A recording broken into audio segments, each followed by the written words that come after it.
Bonjour, c'est Rachel du blog Mes Petits Bonheurs. J'ai travaillé hier sur un nouveau modèle de carte à broder, ce dessin d'ange que je me suis amusée à décliner de deux façons, dont une que je vais vous montrer en tuto. Avant d'aller plus loin, je veux juste vous montrer les petites différences en fonction des fils que vous utiliserez. Donc ici, c'est un fil mouliné simple que j'ai utilisé en 3 brins pour que ce soit assez épais. Ici, il n'y a qu'un brin de fil, mais il est métallisé, ce qui donne également un effet presque aussi épais que l'autre. De la même façon, j'ai utilisé ici 2 brins de métallisé pour l'aile, ça fait un peu fouillis.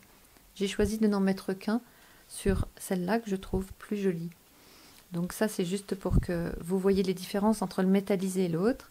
Quant à ici, la différence vient du fait qu'ici c'est un fil uni et ici un fil de ce genre qui se dégrade sur sa longueur. Il en existe dans toutes les teintes, par exemple dans cette teinte orangée.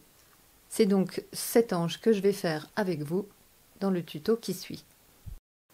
Pour réaliser une carte brodée, il vous faut d'abord du papier. Donc en 120 grammes minimum, comme celui-ci, ça peut suffire. Il faut juste faire attention quand on colle pour que le papier ne cloque pas. L'idéal reste le 160 ou un papier équivalent avec des textures par exemple. Il vous faut ensuite du coton à broder. J'utilise toujours du coton mouliné qui est fait donc de 6 brins que l'on peut séparer pour utiliser l'épaisseur que l'on souhaite. Ça ne se voit plus derrière cette carte puisque je l'ai collée, mais j'arrête les fils avec du scotch. Donc ayez un rouleau de scotch à proximité, on s'en servira pour arrêter les fils derrière la carte. Des ciseaux seront utiles pour couper les surplus de fils. Il vous faut bien sûr une aiguille, mais aussi des épingles parce qu'on va commencer par préparer notre carte en piquant tous les points qu'il faudra broder. Pour cela, vous avez bien sûr besoin de mon gabarit que vous trouvez comme d'habitude sur le blog ou bien en tapant ange à broder par exemple dans la recherche en haut du blog ou bien en suivant le lien qui est dans la description de la vidéo. Donc cet ange, j'y ai précisé ici les longueurs de fil que j'ai utilisées et en fait c'est à peu près 70 cm pour chaque zone. Celle-ci est assez longue, donc je prends tout simplement 2 longueurs de 70 cm. Comme on doit faire du piquage, il vous faut aussi un bloc souple, feutre ou mousse pour pouvoir piquer votre carton. Si vous avez tout le matériel, que vous avez imprimé ce gabarit, eh bien je vous montre maintenant comment faire. Je commence par recouper le gabarit pour qu'il soit plus pratique à manipuler. Ce gabarit est à la taille d'une carte 10 par 15, c'est-à-dire cette taille-là. Donc vous voyez que l'ange que j'ai fait en dessous, je l'ai un petit peu recoupé sur tous les bords pour pouvoir le poser en faisant un cadre. Donc le gabarit 10 par 15, c'est tout simplement une feuille A4 que l'on plie en deux et que l'on recoupe à moitié. C'est donc ce que je vais faire tout de suite avec ce morceau. Je vais également en recouper la moitié. Avec ce carton et mon dessin, je vais pouvoir commencer le piquage. Donc je centre le dessin sur le carton s'il n'est pas exactement la même taille. Et pour être sûr qu'il ne bouge pas, je vais piquer et laisser 2 ou 3 épingles pour bien maintenir mon dessin en place. De toute façon, si vous avez autre chose à faire, vous pourrez quitter votre bricolage sans que ça bouge. Donc ça, c'est pour percer. Je prends une 3e épingle et c'est parti. Il faut maintenant préparer tous les trous de piquage en perçant et surtout en n'en oubliant aucun.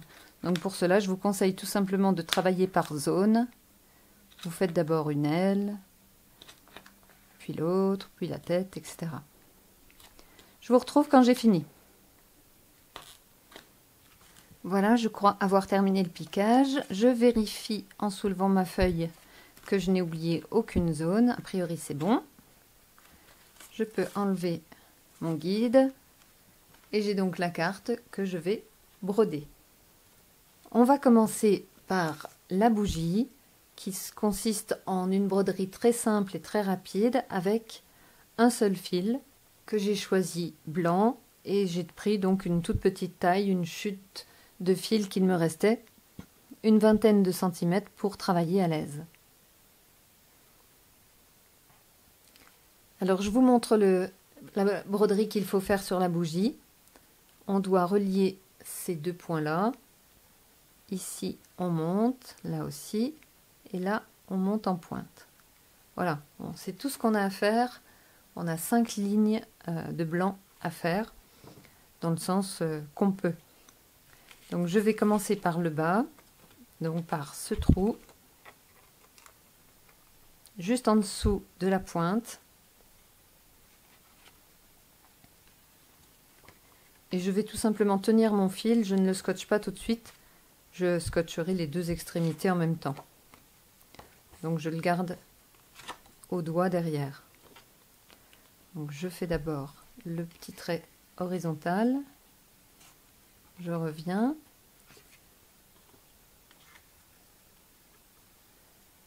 Je fais la montée. Puis je me mets au centre de la flamme, en bas, pour faire le petit point en oblique. Je recommence du même endroit pour partir en oblique dans l'autre sens. Là, pour placer ma grande ligne, je n'ai pas le choix, je dois descendre tout en bas.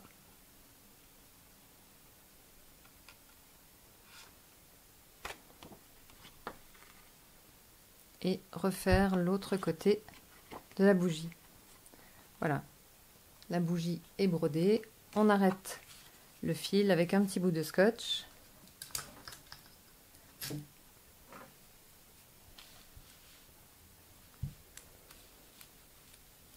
Et on coupe le surplus. Maintenant, on va pouvoir s'occuper des manches de l'ange. Donc les manches, c'est tout ceci, jusqu'à ce point ici, puisque les manches recouvrent légèrement la bougie. Pour cet ange, j'ai choisi de prendre un fil multicolore dans les jaunes pour la robe, donc les manches aussi. Je tenterai les cheveux dans le même jaune métallique que la flamme de la bougie et je garde le blanc métallisé pour les ailes. Donc je commence avec celui-ci. Il m'en faut 70 cm.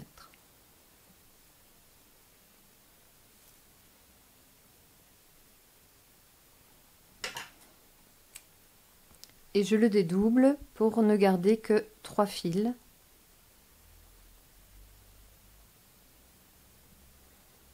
Voilà. Donc là, on fait attention à ne pas faire de nœud. Et ensuite, on enfile ces 3 fils sur l'aiguille. Alors maintenant que j'ai mon fil, on va repérer l'endroit où commencer. Donc dans la manche, on va commencer par ce point qui est juste à côté de la jupe. Donc ici, on a la jupe qui monte, qui croise la manche ici. On commence par le trou qui est juste à côté. Donc on se repère ici. Voilà la robe qui monte jusqu'ici. Et nous, ce qu'on veut, c'est sortir par ce trou. Donc à l'envers, je reprends celui-là. Et je scotche mon fil à l'arrière en profitant de l'espace dans la jupe.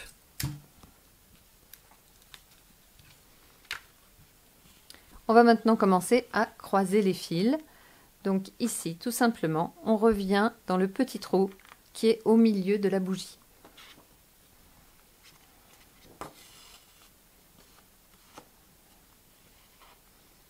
Puis le principe, c'est de reculer d'un point, puis d'avancer en croisant, etc. Donc là, je dois ressortir ici au niveau de la bougie. Donc faites attention à ne pas attraper de fil.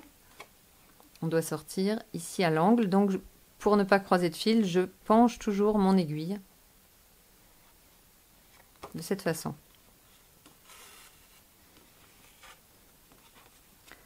On croise le fil, donc on va aller dans ce sens et on voit qu'on arrive dans le trou suivant. On s'éloigne dans le trou du dessus.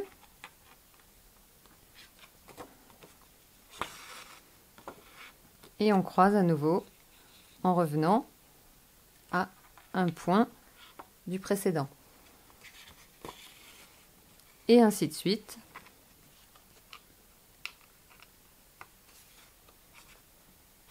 Jusqu'à ce qu'on soit arrivé au niveau de la tête.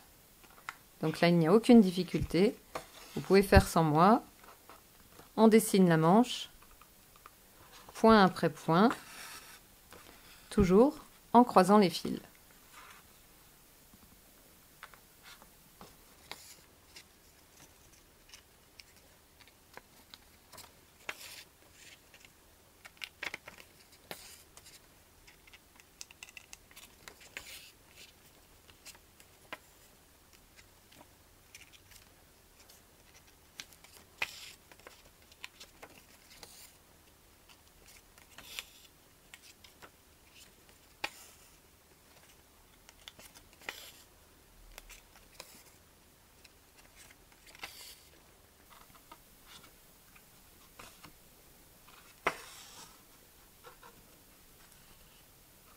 Il nous reste un dernier point à faire.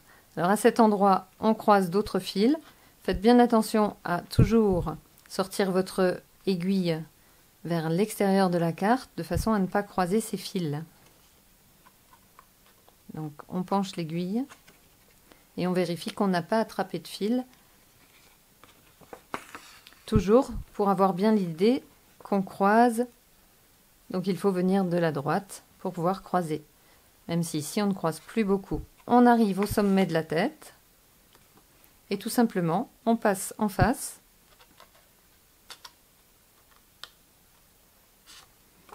Pour repartir dans l'autre sens. Alors là, pour savoir quel point vous allez viser, c'est celui qui est juste en dessous de cette intersection. C'est donc celui-là. On peut compter pour que vous soyez plus sûr.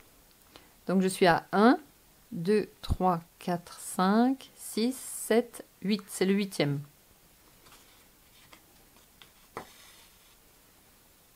Et puis on continue à descendre en arrière. Et on remonte. Et donc là, attention, on doit bien croiser le fil. Ce qui signifie qu'on va aller chercher les trous par l'extérieur de la carte. On pousse légèrement le fil pour bien croiser. Quand on sort, on fait la même chose. On sort bien à l'extérieur, c'est-à-dire à gauche du fil. À part ça, il n'y a aucune difficulté. Faites juste attention à passer du bon côté du fil, ici, quand vous allez chercher le point. On va maintenant jusqu'au bout et les manches seront terminées.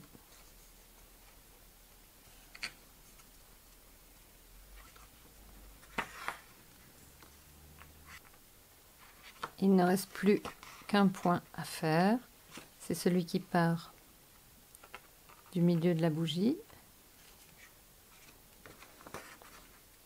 et qui revient ici. Voilà, les manches de l'ange sont dessinées. On scotche le surplus et on va passer au bas de la jupe.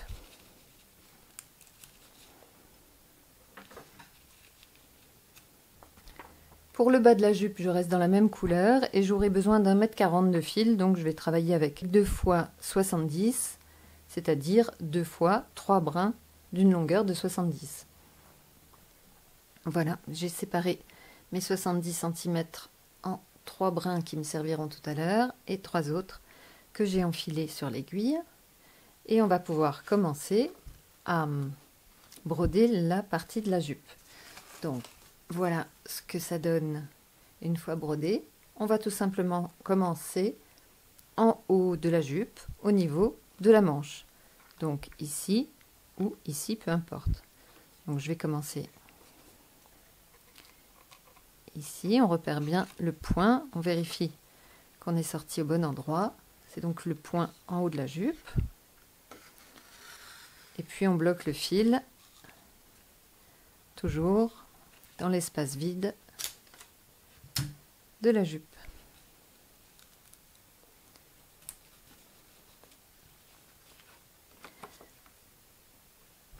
Pour la jupe, on va faire des très grands traits. Donc ici, on allait du point 1 au point 8. Tout à l'heure, je vous ai montré quand j'ai compté. Là, on va descendre en ligne droite jusqu'au 10e point. Donc si on compte celui-ci comme étant le 1, là où je sors, 2, 3, 4, 5, 6, 7, 8, 9, 10. Ce qui est le bout de la ligne droite avant que ne démarre l'arrondi. Et à partir de là, eh bien, on va faire comme ce qu'on a fait pour la manche, c'est-à-dire qu'on va se décaler de 1 et surtout faire très attention à bien croiser les fils, c'est-à-dire à attraper les trous par l'extérieur du premier qu'on vient de faire. C'est la seule chose à laquelle il faut être attentif. Donc ici, on pousse les fils pour ressortir l'aiguille par l'arrière, afin d'être sûr de ne pas croiser le moindre fil. Et puis on descend, on traverse en croisant. À l'arrière, on fait toujours des petits points.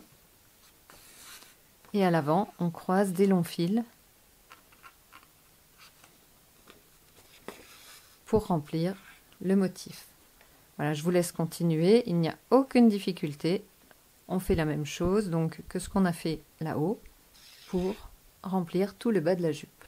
J'ai déjà avancé vers le bas de la jupe. Encore une chose, ici aussi, faites bien attention à ne pas sortir votre aiguille à travers les fils, mais bien vers le bas de la carte. Et puis quand vous allez tomber en panne de fil, parce que je ne voulais pas travailler avec une trop longue distance de fil, ça l'abîme à force de passer dans les trous, vous ne scotcherez pas tout de suite ce qu'il vous reste, vous attendrez d'avoir enfilé l'autre. Je vous montre tout de suite. Donc là, je n'ai presque plus de fil. Je dois m'arrêter.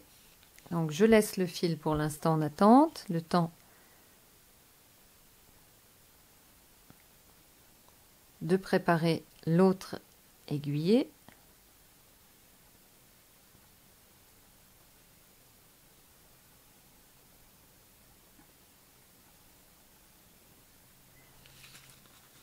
Je repique donc là où j'aurais dû ressortir.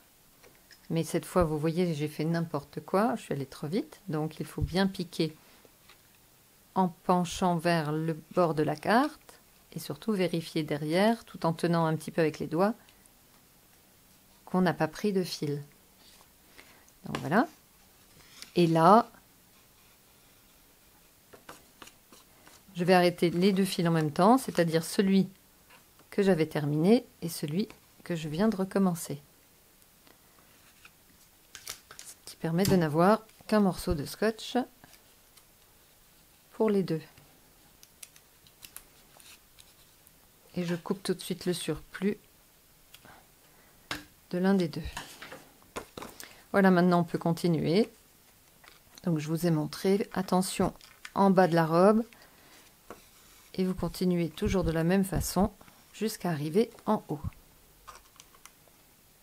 Encore une chose, si vous avez un doute sur le point dans lequel vous devez piquer, eh bien vous comptez, comme on l'a fait ici, de 1 à 10 en partant de votre fil. Donc 1, 2, 3, 4, 5, 6, 7, 8, 9, 10. C'est le moyen le plus sûr pour ne pas vous tromper. Quant à l'arrière, vous devez avoir des points qui se chevauchent et non pas des points qui se remplissent ici. C'est un moyen de voir si vous vous êtes trompé ou pas. Ça m'est arrivé, donc j'aime autant vous prévenir. Allez, cette fois on continue jusqu'au bout.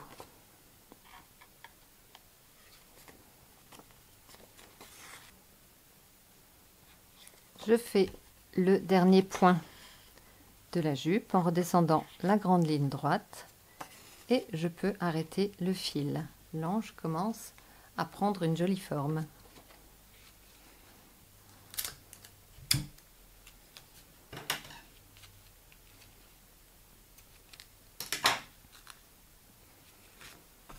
Je vous propose maintenant de passer aux ailes avec 70 cm à nouveau pour chacune des deux, que je vais faire donc en blanc métallisé, et je ne prendrai, et contrairement à cet ange où j'ai pris 2 fils, mais je trouve que ça fait presque trop épais, je vais essayer de n'en prendre qu'un pour voir ce que ça donne.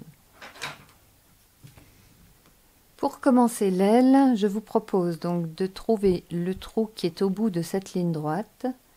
Donc il est facile à repérer, il est à droite de la tête, à peu près au milieu. Regardez le milieu de la tête. Donc à droite, c'est ce trou. Donc si vous voulez compter, ça donne 1, 2, 3, 4, 5 et le 6e est là, il est attaché au manche. Donc on va partir du 6e trou. Donc si je repars dans l'autre sens, 1, 2, 3, 4, 5, 6, mais c'est de celui-là que je pars. Donc je le trouve à l'envers.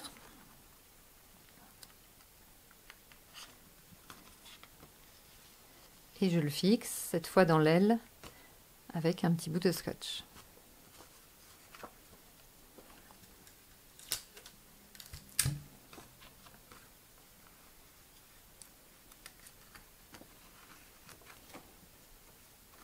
Et je vais donc revenir au 6e trou, celui qui borde la manche, juste ici.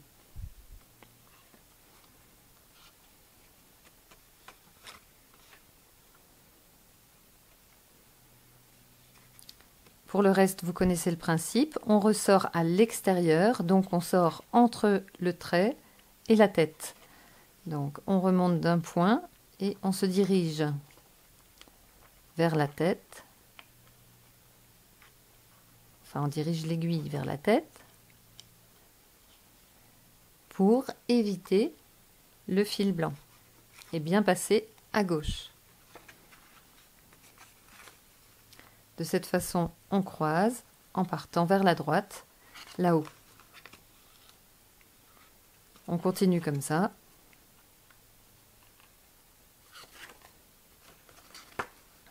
On va continuer à broder l'aile avec cet écart de 1 à 6 entre les trous, en faisant bien attention dans cette zone. Après, c'est facile. Mais arrivé à la pointe, on changera de numérotation. On ne fera plus de 1 à 6. Donc, arrivé à cet endroit,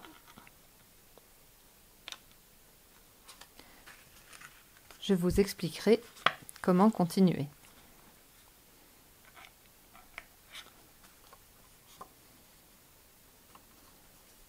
Donc voilà la dernière ligne droite qui nous amène en bas de l'aile.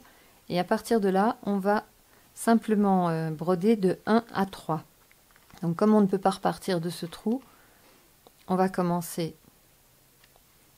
par sortir au trou 3. Donc si je considère que celui-ci c'est le 1, on revient là à 3. 1, 2, 3. Donc ça c'est la longueur. Donc je redescends bien sûr pour finir ce trou. C'est la longueur qu'on va broder. Et on se décale d'un, toujours cette fois en sortant l'aiguille à l'intérieur de l'aile pour pouvoir légèrement croiser. Donc à l'intérieur de l'aile. Vérifiez bien que votre aiguille sort à l'intérieur. Et on remonte donc simplement 2 trous au-dessus. On redescend d'un à l'intérieur de l'aile, donc piquez bien dans le bon sens. Et on remonte de 2.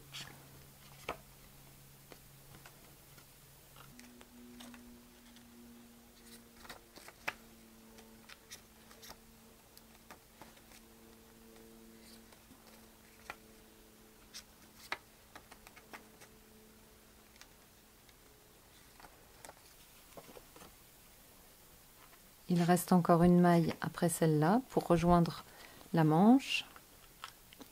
Donc je recule encore une fois.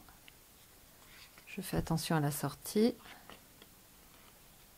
Et je viens trouver le trou qui prolonge la ligne, qui est caché par la manche, à ce niveau-là.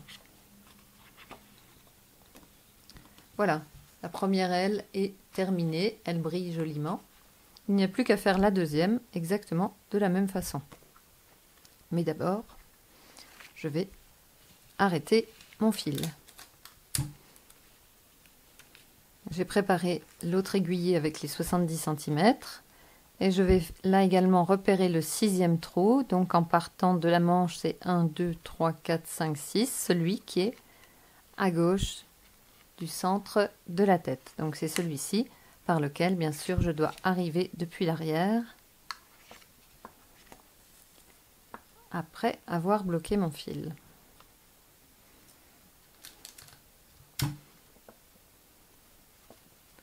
Je pense que vous avez compris ce qu'il faut faire.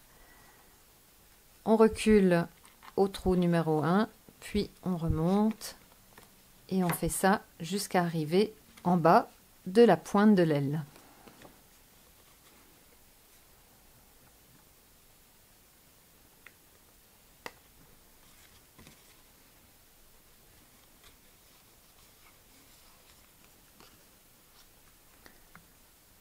Attention juste à bien sortir à droite du fil, entre l'aile et la tête, comme je vous l'avais expliqué pour celle-ci.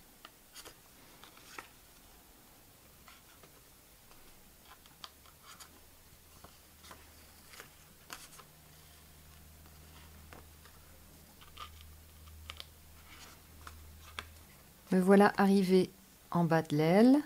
Donc je vous rappelle qu'on brode maintenant avec un écart seulement de 3 points. Donc je remonte sur le 3e point pour pouvoir broder la première longueur. Et je remonte seulement d'un point, mais à l'intérieur de l'aile, donc on ne se trompe pas de sens pour sortir l'aiguille. Donc on pique bien à l'intérieur quand on ressort l'aiguille par l'arrière.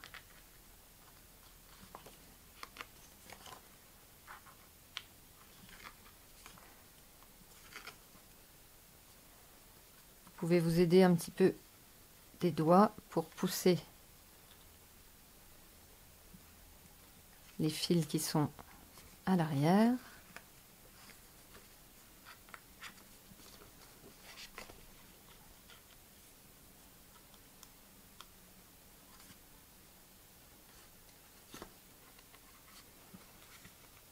Et voilà, mon aile gauche est dessinée elle aussi.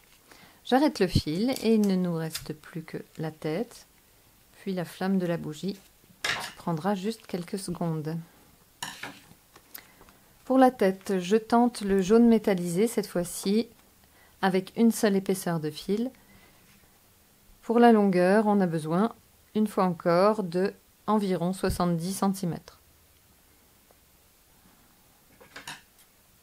Pour la tête, on va démarrer bien sûr d'un côté et faire tout le tour. Donc on démarre par un point du bas, côté gauche ou côté droit, comme vous préférez. Voilà, j'ai piqué à gauche et on arrête le fil dans la tête.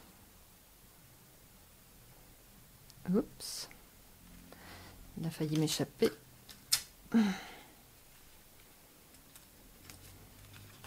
Pour que la tête donne un effet à la fois cheveux ou auréole, j'ai choisi de faire un motif assez serré.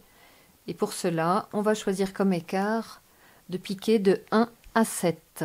Donc je prends 1 pour le fil, pour le point d'où je sors, 2, 3, 4, 5, 6, 7.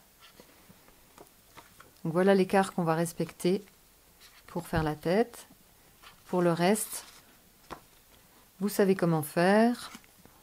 On remonte d'un point et puis on croise. Donc on pique forcément à gauche du trait précédent. Et puis on remonte et on va faire ça jusqu'à arriver De l'autre côté de la tête, il n'y a aucune difficulté.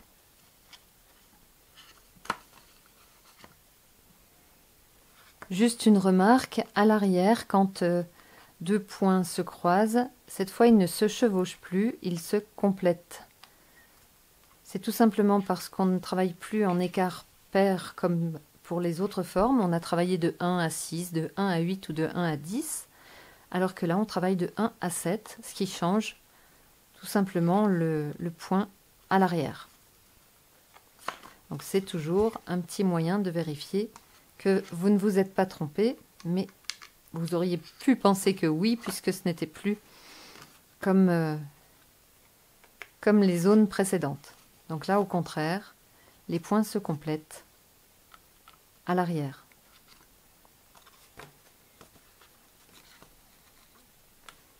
Voilà, je termine la tête avec la dernière longueur de fil. Il me reste encore pas mal de fils et je ne suis pas très loin de la flamme. Je vais donc y aller puisque je voulais utiliser ce même jaune doré. Si vous utilisez une couleur différente, comme d'habitude, vous arrêtez votre fil et vous redémarrez un nouveau avec un petit morceau de scotch. Donc moi je vais me glisser jusqu'à la flamme en glissant mon fil quand même à travers d'autres mailles pour qu'il ne soit pas en vrac derrière ma broderie. Donc de cette façon, il arrive tout près de la flamme et tout simplement, pour broder la flamme, on va la faire à petits points, comme une couture presque. Donc je vais faire d'abord un point sur deux. Donc là on fait très attention parce que les trous sont très rapprochés. Donc je brode un point sur deux.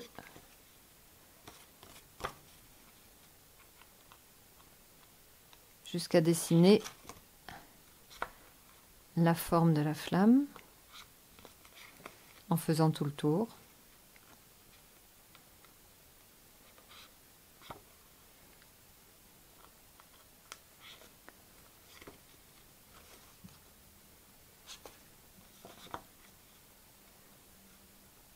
Et je refais un tour pour compléter les points qui manquent. Donc je continue.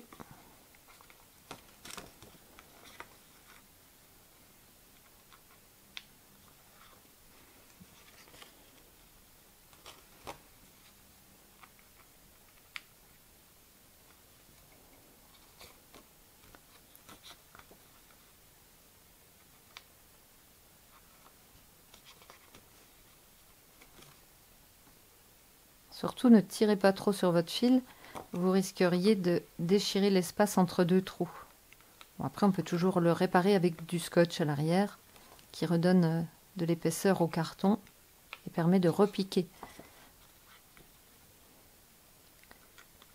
Voilà, j'ai fait le tour de la flamme. Je mets mon petit bout de scotch pour arrêter le fil. Et cette fois, mon ange est bel et bien terminé. Pour que cette carte soit mise en valeur, je pense que je vais tout simplement la recouper donc comme je l'ai fait pour l'autre et la coller sur une demi-feuille A4 blanche. J'espère que cette nouvelle carte vous a plu. Si vous avez manqué mes précédentes cartes brodées, que vous voulez retrouver celles des boules ou du sapin ou d'autres, rendez-vous sur mon blog mespetitsbonheurs.com et tapez dans la recherche carte brodée par exemple. Pour ma part, je continue les bricolages de Noël et je vous retrouve donc très vite pour un prochain tuto. Bon bricolage et à bientôt!